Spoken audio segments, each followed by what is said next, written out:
Hey, welcome to this episode. On this episode, we are answering the question, why does the Bible talk about slavery? Was God in support of it? Was God in support of slavery? You see, the Bible mentioned stuff about slavery, and we'll get answers right in this episode. But before we do, I would love you to subscribe to this channel if you've not done so. Share this video so that others can see it, and make sure to click on the like button. All right? In ancient times, slavery was a widespread practice, and the Bible addressed it in various contexts. Now, I would like you to write with me as I note a few things together. Slavery in biblical terms differed from the transatlantic slave trade. All right, so what we saw in the Atlantic was quite different from what the Bible captured when it talked about slavery.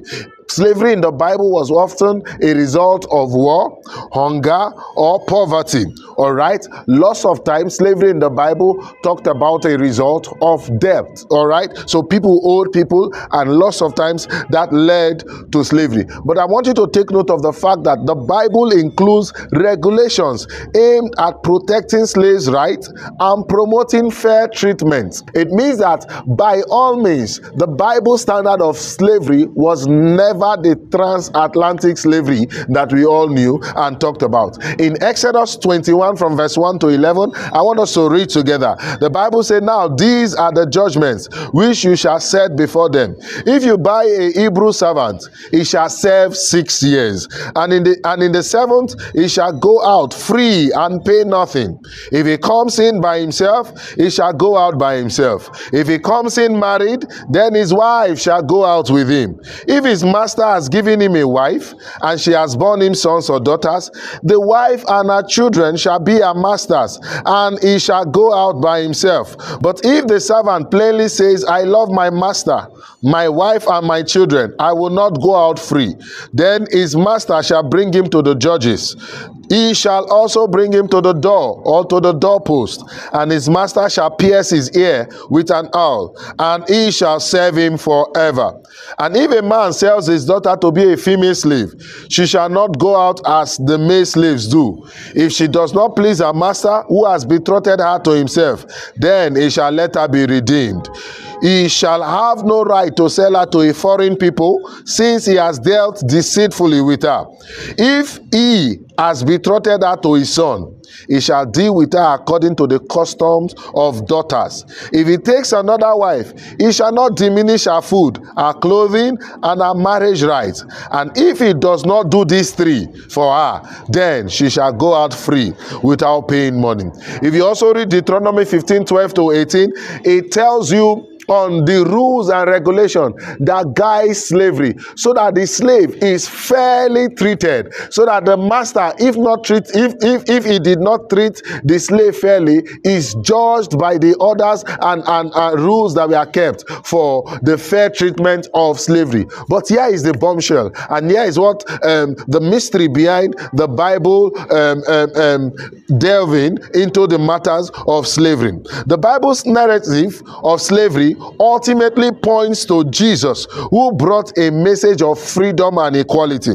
In Galatians chapter 3 and verse 28, he said, "There is neither Jew nor Greek, there is neither slave nor free, neither is there male nor female, for you all are one in Christ." Philemon chapter 1 and verse 15.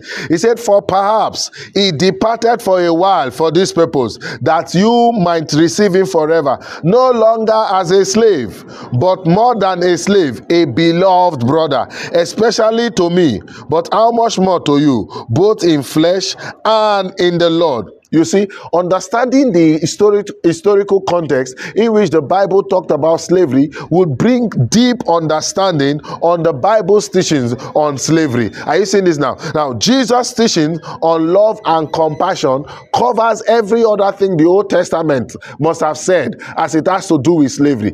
Even though the Old Testament was fair and just, Jesus' teaching on love, on compassion, on care tells us how the Christian should now now behave in the New Testament. If you read Matthew 22, 37 to 40 and Luke chapter 10, 25 to 37, it will inform you on Christian perspective on social justice.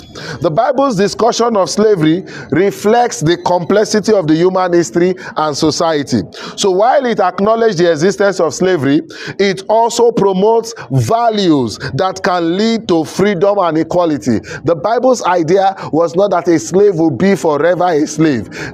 For a slave to be there forever, it means that the slave decided to be there forever. The Bible did not agree that a slave should be there forever. After 7 years, after 6 years, on the 7th year, the slave is freed to become his own master. This is so important and we should take note of it. It talks about equality and social justice. The Bible's teaching can be seen as promoting a trajectory towards greater freedom, love, and equality, ultimately pointing to the redemption and freedom that is found in Jesus Christ. You know, we were all slaves to sin, and Jesus came and delivered us from that slavery. So the Bible pointed in the shadows of the Old Testament, that slave part where we all were in slavery, and we later decided that we are no longer going to be in slavery again, and Jesus came and redeemed us, and now we are no longer slaves. So the Bible did not in any way support man in humanity to man.